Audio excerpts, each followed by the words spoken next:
नमस्कार दोस्तों, कंप्यूटर के इंपॉर्टेंट क्वेश्चन इस सीरीज में आप सभी का स्वागत है। तो आज का यह हमारा पहला वीडियो है जिसमें हम कंप्यूटर की सामान्य जानकारी से जुड़े हुए प्रश्नों को यहाँ पर देखेंगे कि किस तरीके से प्रश्न आपसे परीक्षा में पूछे जाएंगे और आपको किस तरीके से उसका आंसर देना है। इस सीरीज में जितने भी प्रश्न हम आपके लिए लेकर आए हैं ये हमने काफी ज्यादा एनालिसिस और ऑब्जर्वेशन के थ्रू आप लोगों के लिए यहाँ पे इकट्ठा किया है। और अगर आपने इन सभी प्रश्नों को अच्छे से पढ़ लिया तो आने वाली जितनी भी परीक्षाएं होंगी उसमें आप कंप्यूटर की तैयारी आपको करने की जरूरत भी नहीं पड़ेगी। इन सभी प्रश्नों से ही आपकी तैयारी हो जाएगी और आप एग्जाम में कंप्यूटर सब्जेक्ट को आराम से क्लियर कर लेंगे। तो अच्छे से आप हर एक क्वेश्चन को यहाँ पे अच्छी तरीके से यहाँ पे आप याद रखेंगे, आप पढ़ेंगे और अगर आपको कोई भी डाउट रहेगा तो आप हमें कमेंट करके वो भी पूछ सकते हैं। तो चलिए हम शुरू करते हैं। हमारा यहाँ पे पहला प्रश्न है कंप्यूटर की सामान्य जानकारी का कि कंप्यूटर को इंस्ट्रक्शन देने वाली तकनीकी को क्या कहा जाता है। देखिए, जो भी हम काम करते हैं कंप्यूटर में वहाँ इंस्ट्रक्शंस के थ्रू काम होते हैं। हम उसे क्या करते हैं, कमांड देते हैं, इंस्ट्रक्शन देते हैं। कैसे देते हैं, कीबोर्ड या माउस के थ्रू देते हैं। तो जो टेक्निक यहाँ पे यूज किया जाता है कंप्यूटर के अंदर में इंस्ट्रक्शन देने के लिए उसे क्या कहते हैं, प्रोग्राम कहते हैं, सॉफ्टवेयर कहते हैं, एप्लीकेशन कहते हैं या कमांड कहते हैं। तो इसका सही उत्तर क्या हो जाएगा दोस्तों, इसका सही उत्तर हो जाएगा प्रोग्राम। याद रखिएगा, तो जब हम कंप्यूटर से कोई काम कराना चाहते हैं तो मान लीजिए कि हमने माउस का लेफ्ट बटन वहां पे दबाया तो हमने क्या किया, उसे कमांड दिया। जो भी हम वहां पे काम कराना चाहते हैं उसे कमांड कहते हैं और इसी कमांड को ही हम यहाँ पे इंस्ट्रक्शन कहेंगे। तो जो इंस्ट्रक्शन होते हैं इन इंस्ट्रक्शन के सेट को ही हम क्या कहते हैं, यहाँ पे प्रोग्राम कहते हैं। उसके बाद फिर प्रोग्राम का बहुत सारा सेट होता है जिसे हम कहते हैं सॉफ्टवेयर। और ये सॉफ्टवेयर का ही एक टाइप है जो आप यहाँ पे देख रहे हैं, एप्लीकेशन। ठीक है, तो पहले होता है इंस्ट्रक्शन, इंस्ट्रक्शंस के सेट को कहते हैं प्रोग्राम, प्रोग्राम के सेट्स को कहते हैं सॉफ्टवेयर। इस बात को आप याद रखिएगा, ये आपको घुमा फिरा कभी प्रश्न कभी कभी पूछ सकता है। अगला प्रश्न है हमारा कि कंप्यूटर का उपयोग शिक्षा में प्रारंभ हुआ था। देखिए, शिक्षा के क्षेत्र में कंप्यूटर का जो इस्तेमाल हुआ था वो कब शुरू हुआ था, 1960 में, 1970 में, 80 में या 90 में। तो याद रखिएगा 1970 में जो है आपका कंप्यूटर का उपयोग शुरू हो गया था शिक्षा के क्षेत्र में।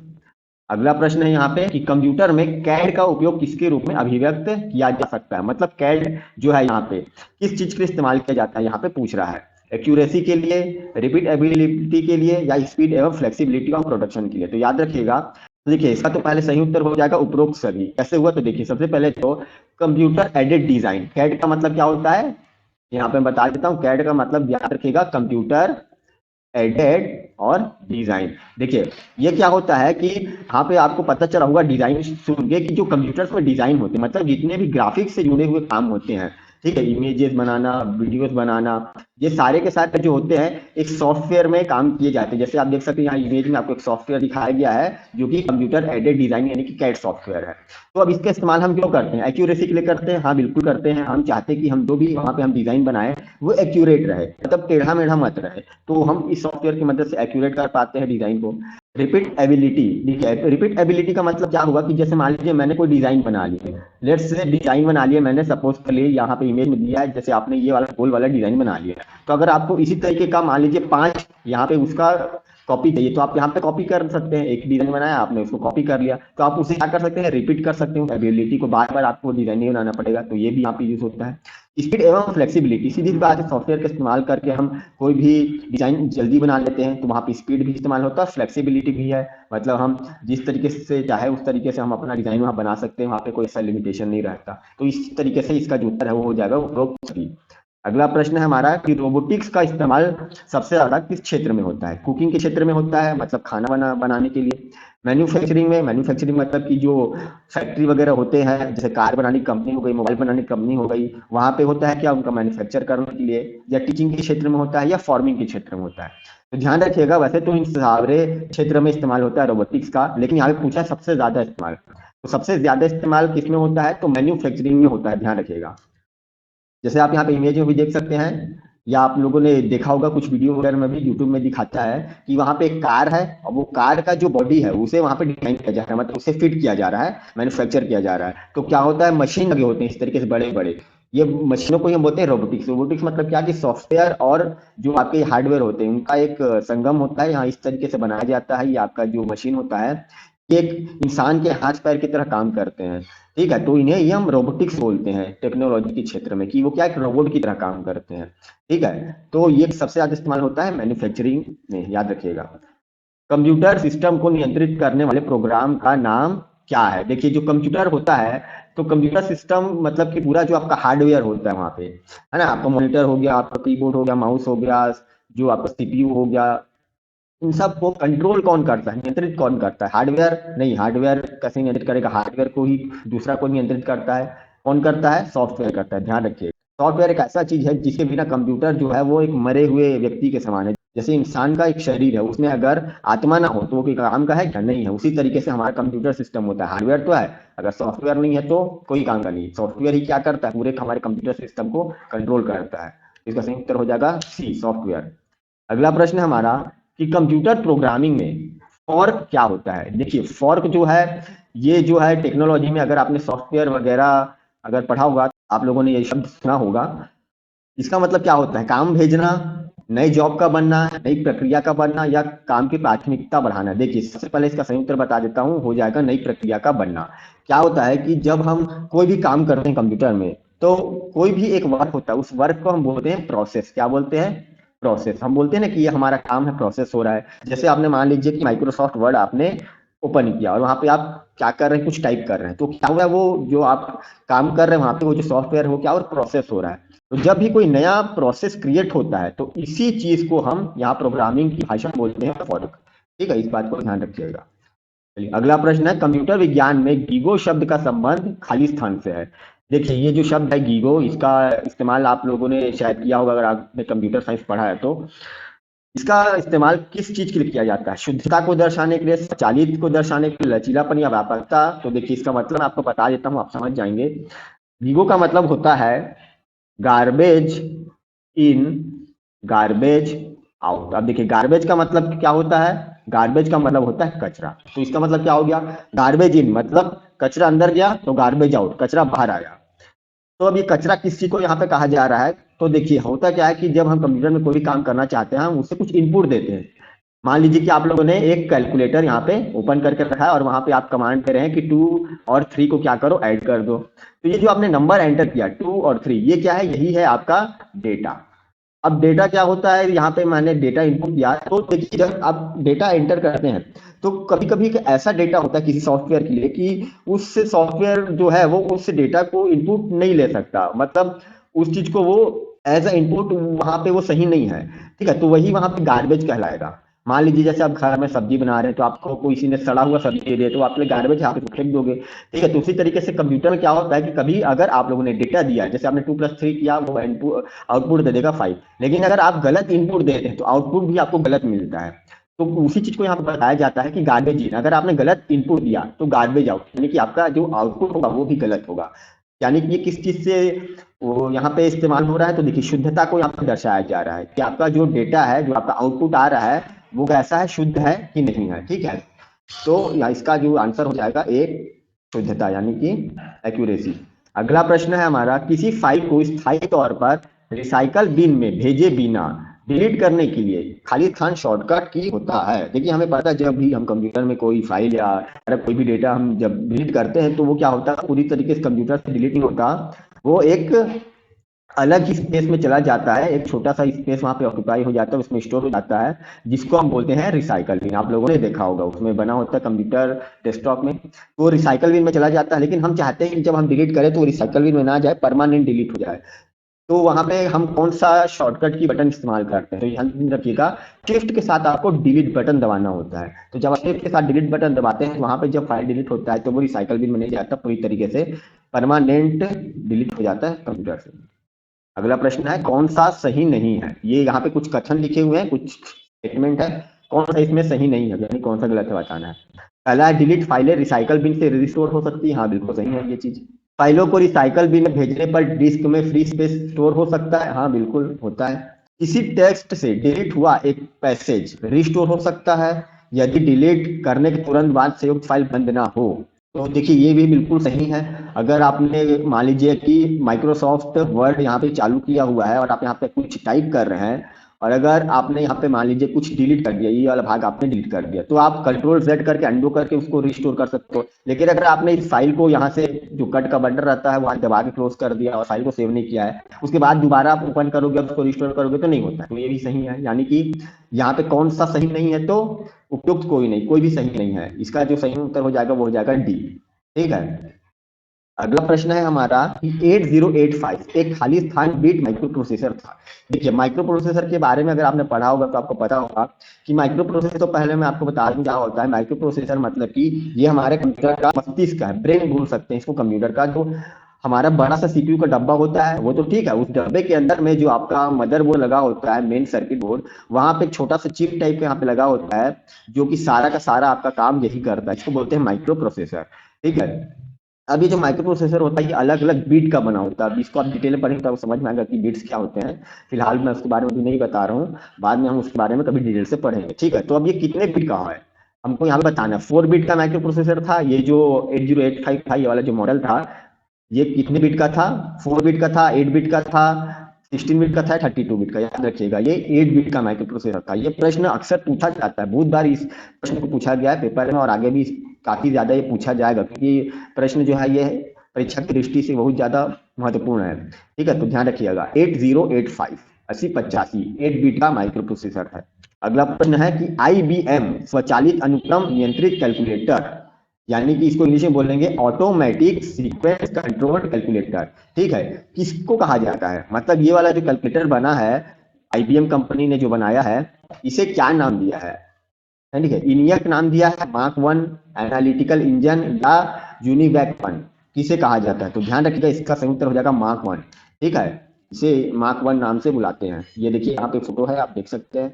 अगला प्रश्न है हमारा कि फाइल या अन्य फोल्डर स्टोर करने के लिए खाली स्थान एक कंटेनर है। मतलब मेरे पास कुछ फाइल्स हैं, मान लीजिए फोटोज हैं, वीडियोज हैं, या कोई पूरा एक फोल्डर है, और उसको मैं कहीं पे स्टोर करना चाहता हूँ, तो किसमें करूंगा? सीधी सी बात है, हमको पता फोल्डर में हम स्टोर करते हैं कोई भी चीज को, तो इसका सही मतलब हो जाएगा फोल्डर। फोल्डर के अंदर और फोल्डर बना सकते हैं, उसके अंदर और फोल्डर बना सकते हैं। तो ये फोल्डर क्या हो गया मेरा? जैसे फोल्डर हो गया, ये मेरा एक प्रकार का कंटेनर है जिसमें मैंने बहुत सारे फोटोज यहाँ पे स्टोर करके रखा हुआ है। ठीक। अगला प्रश्न है हमारा, which of the following component is IC made for? English में लिखा गया, हिंदी में इसका मतलब होगा कि इनमें से कौन सा कंपोनेंट जो है वो आईसी बनाने के लिए इस्तेमाल किया जाता है? आईसी मतलब होता है इंटीग्रेटेड सर्किट। यहाँ पे हिंदी में लिख देता हूं, integrated grated circuit. Integrated circuit क्या होता है? जैसे आप यहाँ फोटो में देख सकते हैं कि एक प्रकार का छोटा सा एक चिप होता है, आपने मोबाइल में, कंप्यूटर में ये सब बहुत देखा होगा। तो ये जो होते हैं ये इंटीग्रेटेड सर्किट, ये किस चीज से बने होते हैं? सिल्वर से बने होते हैं, प्लेटिनम के, गोल्ड के, या सिलिकॉन के? तो ध्यान रखिएगा जितने भी आपके कंपोनेंट्स होते हैं आईसी जैसे हो गया, जो इंटीग्रेटेड सर्किट की बात कर रहा हूँ, वो सारा बनता है आपका सिलिकॉन से। अगला प्रश्न है हमारा, किस जनरेशन में मल्टी प्रोग्रामिंग शुरू किया गया था? तो याद रखिएगा जो मल्टी प्रोग्रामिंग का कॉन्सेप्ट था, मतलब एक बार में एक ही साथ कंप्यूटर में एक से ज्यादा प्रोसेस को वहां पे क्या करना, हम चला सकते हैं। जैसे कि मान लीजिए आप लोगों ने एक वर्ड डॉक्यूमेंट खोल रखा है जहाँ पे आप टाइपिंग कर रहे हैं, साथ ही साथ आपने एक म्यूजिक चला दिया जहाँ पे आप गाना भी सुन रहे हैं। ठीक है। तो ये क्या हो गया? एक से ज्यादा काम एक साथ हो रहा है। तो ये कौन सा जनरेशन में शुरू हुआ था? तो याद रखेंगे तृतीय जनरेशन, यानी थर्ड जनरेशन में ये मल्टी प्रोग्रामिंग का कॉन्सेप्ट आया था। अगला प्रश्न है कि निर्देशों को समूह जो एक कंप्यूटर को निर्देश देता है को कहा जाता है? मतलब देखिए थोड़ा घुमा के पूछ रहा है, कई बार लोग कंफ्यूज हो जाते हैं क्या बोल रहा है बोल के। ये बोल रहा है कि ऐसा कौन सा यहाँ पे चीज है, जैसे स्टोरेज यहाँ पे दे दिया, मेमोरी दे दिया, लॉजिक दे दिया है, प्रोग्राम दे दिया, इनमें से ऐसा कौन सा चीज है जो कि निर्देशों का समूह है? यानी कि देखा होगा आपने अभी फर्स्ट जो हम क्वेश्चन बना रहे थे तो वहां पे मैंने बताया था इंस्ट्रक्शंस के बारे में। तो निर्देश का मतलब क्या होता है? इंस्ट्रक्शन। तो वो इंस्ट्रक्शंस के जो सेट होता है उसको क्या बोलते हैं ये पूछ रहा है। तो प्रोग्राम बोलते हैं, मैंने आपको बताया था। तो इसका सही उत्तर क्या हो जाएगा? प्रोग्राम। अगला प्रश्न है हमारा, गीगा टेप्स निम्न से संबंधित है। देखिए ये जो वर्ड है गीगा टेप्स, ये किस चीज के लिए इस्तेमाल होता है? माइक्रो कंप्यूटर के कॉन्सेप्ट में आता है, मिनी में, मेन में, या सुपर में? तो ध्यान रखिएगा, फोटो देख आपको शायद समझ में आ गया होगा कि ये सुपर कंप्यूटर से जुड़ा हुआ टर्म है। देखिए गीगा टेप्स क्या होता है, तो सबसे पहले मैं आपको बता दूं कि जो सुपर कंप्यूटर का जो स्पीड होता है, सुपर कंप्यूटर का जो स्पीड होता है उसको मेजर करने का एक क्या होता है, यहाँ पे एक यूनिट होता है। जैसे कि हर चीज को हम मेजर करते हैं ना, जैसे कि वजन को मेजर करते हैं किलोग्राम में, है ना, आपका जो दूरी होता है उसको मीटर में नापते हैं। उसी तरीके से कंप्यूटर में आप लोगों को पता होगा कि जो हमारा स्पीड होता है उसको मेगा हर्ट्ज में, है ना, या फिर आपका गीगा हर्ट्ज में, इस तरीके से हम मेजर करते हैं। उसी तरीके से जो हमारा सुपर कंप्यूटर होता है, सुपर कंप्यूटर में मेगा हर्ट्ज या गीगा हर्ट्ज नहीं बल्कि गीगा टेप्स का इस्तेमाल करते हैं। और ये टेप्स का मतलब ध्यान रखिएगा, टेप्स का मतलब होता है ट्रैवर्स एज पर सेकंड। ठीक है, पूछता नहीं है परीक्षा में, लेकिन मैं आपको बता देता हूँ, ट्रैवर्स एज पर सेकंड इसका फुल फॉर्म होगा जी, टेप्स का। ठीक है, तो ये होता है हमारा। अगला प्रश्न है कि what was India first super computer called. Hindi में इसका मतलब हो जाएगा कि भारत का पहला सुपर कंप्यूटर जो था वो कौन सा था। परम 8000, परम 6000, इनियट या सागा 220। तो ध्यान रखिएगा, परम 8000, परम 8000, ये जो है हमारा पहला सुपर कंप्यूटर था जो भारत में बना था, उसका नाम था परम 8000। अगला प्रश्न है कि कंप्यूटर का उपयोग बिजनेस अनुप्रयोग के लिए अट्रैक्टिव है क्योंकि, इसका कारण क्या है। मतलब देखिए, जो कंप्यूटर का इस्तेमाल है हमको पता है कि बिजनेस में बहुत ज्यादा होता है, हर तरीके के बिजनेस में कंप्यूटर का इस्तेमाल किया ही जाता है। तो क्यों किया जाता है, क्या वो उसकी शुद्धता की वजह से, मतलब वो जो भी आउटपुट देता है बहुत ही एक्यूरेट देता है, शुद्धता से देता है। विश्वसनीयता, मतलब बहुत ज्यादा प्रसिद्ध है, सब जगह इस्तेमाल हो रहा है इसलिए हम भी करेंगे, ऐसा है क्या, देखा देखी हम करते हैं क्या। या फिर गति, मतलब उसकी स्पीड बहुत ज्यादा है, ऐसा है क्या। तो देखिए क्या है, तो ये सारा का सारा इसका वजह है, तो ये इसका सही उत्तर हो जाएगा इनमें से सभी। मतलब वो हमारा, हमको पता है कि हम जो भी वहां पे काम करना चाहते हैं बहुत ही शुद्धता से होता है। मान लो मेरे को कैलकुलेट करना है, ठीक है, मान लो मुझे कैलकुलेट करना है, बहुत सारा मैंने सामान बेचा और मुझे उसे कैलकुलेट करना है, तो एकदम सही सही कैलकुलेट करेगा वो। विश्व सरिता बहुत ज्यादा फेमस है, जो सॉफ्टवेयर वगैरह होते हैं इसलिए हमें आसानी से भी मिल जाते हैं सब जगह, क्योंकि कंप्यूटर इस्तेमाल होता है। गति, स्पीड बहुत ज्यादा है, एक इंसान जितना कैलकुलेट करेगा जितने टाइम में, उससे कहीं ज्यादा जल्दी से कंप्यूटर कैलकुलेट कर लेता है उस डेटा को। तो ये सारे के सारे वजहों की वजह से बिजनेस में इसका इस्तेमाल किया जाता है। अगला प्रश्न है कि किसका इस्तेमाल लाइब्रेरी और फोल्डर में से नेविगेट करने, अंतर वस्तु का विवरण देखने और विशिष्ट दस्तावेजों के लिए प्रमुख शब्द पर आधारित खोज करने के लिए किया जाता है। कभी कभी हिंदी में ऐसा अजीब अजीब वर्ड लिख देता है, समझ में नहीं आता, ये अंतर वस्तु विवरण। देखिए मैं बताता हूँ क्या बोल रहा है कि, पूछ रहा है कि हमारा जो कंप्यूटर होता है उसे बहुत सारी लाइब्रेरीज होती है। लाइब्रेरीज मतलब कि जो भी हमारा इमेज हो गया, हमारा डॉक्यूमेंट हो गया, हमारा वीडियो हो गया, और जो हमारा फोल्डर हो गया, उसको नेविगेट करने, नेविगेट मतलब करने के लिए कि जैसे कि उसको ओपन करने के लिए या उसको डिलीट करने के लिए, है ना, या उसमें से कोई डेटा को निकालने के लिए, उन सबको बोलते हैं नेविगेट करना। अंतर वस्तु का विवरण मतलब कोई डेटा है मेरा, मान लो इमेज है, तो उसका विवरण देखने के लिए, मतलब उसके बारे में जानकारी देखने के लिए कि कितने साइज का है ना, कौन सा डेटा है, और या फिर उसको खोज करने के लिए, सर्च करने के लिए। ठीक है, तो जो भी हमारा फाइल और फोल्डर है उसको खोजने के लिए, उसमें जो भी काम करने के लिए हम किस चीज का इस्तेमाल करते हैं, दस्तावेज विंडो का, डेस्कटॉप का, कार्यपट्टी का, या विंडोज एक्सप्लोरर का। तो ध्यान रखिएगा, विंडोज एक्सप्लोरर का इस्तेमाल करते हैं। ये जो विंडो आप देख सकते हैं फोटो में, इस तरीके से एक छोटा सा विंडो खुलता है कंप्यूटर में, उसके अंदर में आप अपना फोल्डर खोलते हैं, है ना, ड्राइव बना होता है, सी ड्राइव, डी ड्राइव, उसके अंदर में फिर फोल्डर होता है। ये जो विंडो होता है ना, इसी को बोलते हैं विंडोज एक्सप्लोरर। ठीक है, तो इसी में हम इस्तेमाल करते हैं। यहाँ पे देखिए सर्च वाला बटन है, यहाँ से हम सर्च कर सकते हैं, यहाँ से हम कोई फाइल फोल्डर को ओपन कर सकते हैं, कुछ भी डिलीट विलीट करना है तो कर सकते हैं। तो इसलिए इसको बोलते हैं विंडोज एक्सप्लोरर, ध्यान रखेंगे, एक्सप्लोर करते हैं किसी चीज को। अगला प्रश्न है कि बैंकिंग, रेलवे आदि में कौन सा कंप्यूटर का उपयोग होता है। देखिए जो बड़े बड़े सेक्टर्स होते हैं, जैसे कि बैंक हो गया, रेलवे हो गया, ये सारे ऐसे सेक्टर हैं जो कि सिर्फ एक जगह तक सीमित नहीं होते, ये पूरे देश में या पूरे दुनिया में फैले हो सकते हैं, इनके जो ब्रांचेस होते हैं। तो ऐसे कंपनीज में जो कंप्यूटर इस्तेमाल होता है, कौन सा कंप्यूटर इस्तेमाल होता है, तो देखिए सीधी सी बात है, मिनी कंप्यूटर तो आपका इस्तेमाल नहीं होने वाला, माइक्रो कंप्यूटर से भी काम नहीं चलेगा, मेन फ्रेम कंप्यूटर या सुपर कंप्यूटर, अब यही दो आपका ऑप्शन बचता है। तो ध्यान रखिएगा कि ये जो ऐसे जो सेक्टर्स होते हैं जहां पे पूरा एक नेटवर्क बना होता है, वहां पे आपका मेन फ्रेम कंप्यूटर का इस्तेमाल किया जाता है। आप जैसे कि यहाँ इमेज में देख सकते हैं मेन फ्रेम कंप्यूटर कैसा होता है। तो मैं आपको एक एग्जांपल देता हूँ, जैसे मान लेते हैं कि ये मेरा एक बैंक है, एसबीआई का बैंक मान लो या कोई भी बैंक मान लो। अब यहाँ पे क्या होगा कि जैसे कि बहुत सारा छोटा छोटा वहाँ पे कंप्यूटर लगा होता है, आप लोगों ने देखा होगा, अलग अलग जो वहाँ पे खिड़की बना होता है वहाँ पे अलग अलग कंप्यूटर होता है, और वो सारा का सारा जो डेटा है वो हमको एक जगह चाहिए होता है ताकि सब लोग देख सके, ये आदमी बता सके आपका बैलेंस कितना है, ये आदमी बता सके, आप इससे जाके पूछो तो ये भी बता सके। तो ये सब एक सेंट्रलाइज किया जाता है, मतलब एक सर्वर से जुड़ा होता है ये सारा कंप्यूटर, तो उस डेटा को सब एक्सेस कर सकते हैं। अब इसी तरीके से अलग अलग ब्रांच में आपके जो कंप्यूटर हैं, ठीक है, अब ये मान लेते हैं अलग अलग ब्रांच है, तो उस ब्रांच का सर्वर हो गया, फिर ये सर्वर भी आपस में जुड़े होते हैं। तो मेरे से देखा जाए तो एक सेंट्रलाइज सिस्टम होता है और बाकी के जो कंप्यूटर्स होते हैं वो उससे जुड़े होते हैं, और ये बहुत ही पावरफुल कंप्यूटर होता है। ये जो सर्वर होता है बहुत ही ज्यादा पावरफुल, हाई स्टोरेज और बहुत ही ज्यादा स्पीड होता है इसका। ठीक है, तो इसको बोलते हैं मेन फ्रेम कंप्यूटर। तो ये आपका इस्तेमाल होता है बैंकिंग, रेलवे, इस तरीके के जो सेक्टर्स होते हैं। तो ये था दोस्तों हमारा आज का प्रश्न। ये सारे जितने भी प्रश्न मैंने आपको दिखाए ये बहुत ही इंपॉर्टेंट प्रश्न है, इसको अगर आपने अच्छे से पढ़ लिया तो आपको और कुछ अलग से पढ़ने का जरूरत नहीं पड़ेगा। तो ये था हमारा कंप्यूटर की सामान्य जानकारी से जुड़े हुए सारे प्रश्न थे ये हमारे। इसके बाद हम अपने अगले वीडियो में और भी अन्य टॉपिक पे आपके लिए प्रश्न इस तरीके से लेकर आते जाएंगे। आपको आज का प्रश्न कैसा लगा आप बताइए हमें कमेंट करके। अगर आपको कोई भी डाउट रह गया है तो आप हमें कमेंट करके जरूर बताइए। और आने वाले वीडियोस को देखने के लिए आपसे मिस ना हो इसलिए आप क्या कीजिए, हमारे चैनल को सब्सक्राइब जरूर करिए, ताकि अगर आप चाहते हैं कि हमारे आने वाले जो वीडियोस हैं आपसे मिस ना हो तो आप सब्सक्राइब कीजिए और बेल आइकन पे भी जरूर क्लिक कीजिएगा, नहीं तो क्या होता है कि नोटिफिकेशन आप तक नहीं पहुंच पाता।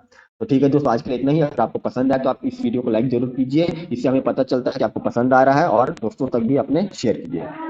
मिलते हैं हम अपने अगले वीडियो में, तब तक के लिए पढ़ते रहिए, सीखते रहिए। धन्यवाद।